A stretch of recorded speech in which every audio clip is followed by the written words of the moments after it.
wipe it down, wipe it down, wipe it down, wipe it down,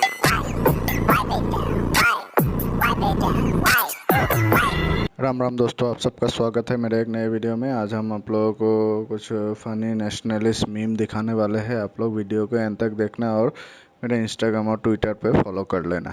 जानना चाहता है ना, देश जानना चाहता है डॉक्टर पात्रा, आपको जवाब दूंगा और 20 सेकंड में अपनी बात को समाप्त करूंगा। इसको ध्यान से सुनिए। 70 साल में हिंदुस्तान की राजनीति चली है। 70 सालों में हर बच्चा हिंदुस्तान का जानता है कि हिंदुस्तान में अवैध घुसपैठिए आए हैं। कभी पार्लियामेंट में इनकी सरकार ने कहा 2 करोड़, कभी कहा कि संख्या पता नहीं, कभी हमारी सरकार ने कुछ करोड़ कहा, कभी कहा संख्या पता नहीं। देश जानता है कि बांग्लादेशी घुसपैठिए आए हैं।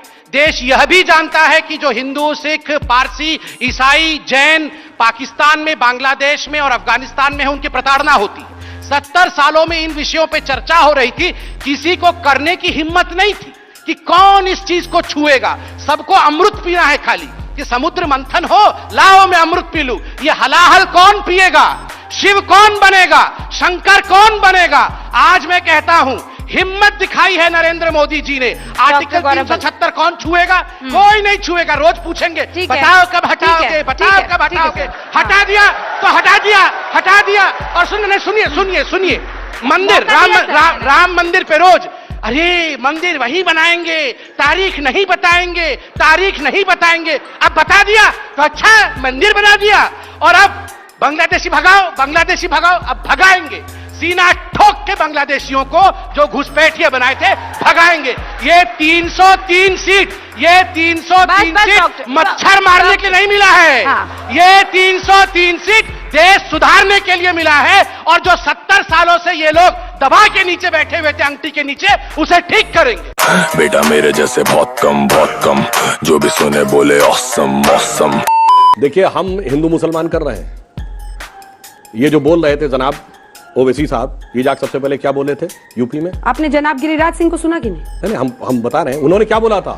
इनकी पार्टी का नाम है मजलिसे इत्तिहादुल मुसलमीन, यानी मुसलमानों की एकता के लिए समर्पित पार्टी, और वह सेकुलरिज्म के लिए समर्पित है। यदि देश का प्रधानमंत्री कहता था मुस्लिम should have first right over the national resources of India, वो सेकुलरिज्म को समर्पित है। यदि जिस जमाने में कश्मीर में मस्जिदों से भीड़ निकलती थी, अभी हमारे दौर की बात है, 2019 से पहले, जुमे की नमाज के बाद, और जाके किसी भी इंस्पेक्टर अयूब पंडित जैसे व्यक्ति को कत्ल कर देती थी, वो सेकुलरिज्म का सुंदर संगीत था। अब दक्षिण का बताता हूं, तमिलनाडु स्टेट का पेरम्बूर जिला, उसमें कोलतार गांव 70% आबादी मुस्लिमों की हो गई। तो उन्होंने कहा मंदिर में पूजा बंद कर दीजिए, घंटा बंद कर दीजिए, हमारी धार्मिक भावना आहत होती है। कोई सेकुलरिज्म का सूरमा उत्तर से दक्षिण तक बोला हो तो बोलिए, बल्कि तमिलनाडु की सरकार ने मान लिया। फिर मद्रास हाई कोर्ट बीच में आया, उसने कहा यह कोई आधार नहीं बनता कि 70% हो गए इसलिए। अब ये बताइए, ये आग दिखाई नहीं पड़ती थी।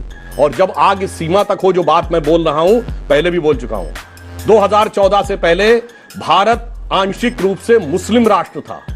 क्योंकि अगर ऐसा नहीं है तो मैं चैलेंज करके पूछ रहा हूं, एक नॉन मुस्लिम स्टेट बताइए जहां शरिया के प्रावधान को कॉन्स्टिट्यूशनल सैंक्टिटी प्राप्त हो।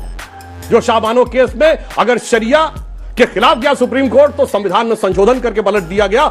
हलाला हो, महरम हो, ट्रिपल तलाक हो, ये सब के सब संवैधानिक दर्जा प्राप्त थे। अगर किसी को आपत्ति, को सेक्युलर देश बता दीजिए जिसमें ये सब चीजों को संवैधानिक दर्जा प्राप्त। आप बताइए आग कहां पे थी? लेकिन ये जो गिरिराज जी कह रहे थे उस पर आपने कुछ नहीं कहा। अगर अल्लाह को स्पीकर की जरूरत नहीं है तो हनुमान जी को चालीसा सुनने के लिए स्पीकर की जरूरत है। आप एक बार देखिए, अब आप जैसे हनुमान चालीसा में कहते हैं जय हनुमान ज्ञान गुण सागर, हनुमान जी की स्तुति करते हैं। अब हमारे मन की बात है, अजान में क्या कहते हैं? अशहदु इलाहुल्लाह, अल्लाह के अलावा कोई इबादत के लायक नहीं है। अशहदु मोहम्मद रसूलुल्लाह का अर्थ यह हुआ कि रसूल के अलावा, मोहम्मद साहब के अलावा कोई पैगंबर नहीं है। तो जैनों के 24 तीर्थंकरों का अपमान, सिखों के 10 गुरुओं का अपमान, हिंदुओं के 10 अवतारों का अपमान आपके मन में है। घर में आपको प्रॉब्लम अजान से है, लाउड स्पीकर से नहीं है। मतलब अजान से प्रॉब्लम, मैं बता रहा हूं, लाउड स्पीकर से सही बात बोलिए ना। फिर बता रहा हूं, सुनिए। घूम फिर के क्यों पहुंच रहे हैं? आपके मन में है कि मेरे पिताजी सबसे लायक है, मैं अपने घर में कहूंगा। अब आप ये कहें कि मैं दुनिया भर को सुनाऊंगा, मतलब बाकी के नालायक हैं, तो इस बात से प्रॉब्लम है। If you think you are bad, I am your dad. Crore करोड़ों हिंदू भाइयों उनके कर्जदार हम हो गए हैं। और दलित भाइयों का जिस तरीके से एक बताइए, ये हिंदू और दलित अलग अलग क्यों बोलते हैं आप? नहीं, शिया सुन्नी क्यों नहीं अलग बोला जाता? एक सेकंड रुकिए, ये क्या है? ये शिया सुन्नी क्यों नहीं अलग बोला जाता? एमडीआई अलग क्यों नहीं बोला जाता? हिंदू और दलित अलग, शिया और सुन्नी एक साथ, एमडीआई एक साथ क्यों नहीं बोलते? बोलिए, जाति में बांटना गलत है। हिंदू और दलित क्या होता है, पहले आप इसकी परिभाषा बताओ। हम हिंदू हैं, हम सनातनी हैं, बस एक ही बात है हमारी, हम सनातनी हैं। आज के बाद आप दलित हिंदू अलग अलग करेंगे, हम स्वीकार नहीं करेंगे। हिंदू भाइयों, वीडियो एंड तक देखने के लिए शुक्रिया। और वीडियो पसंद आया तो वीडियो को लाइक शेयर एंड चैनल को सब्सक्राइब करते हैं। बाय बाय, जय श्री राम।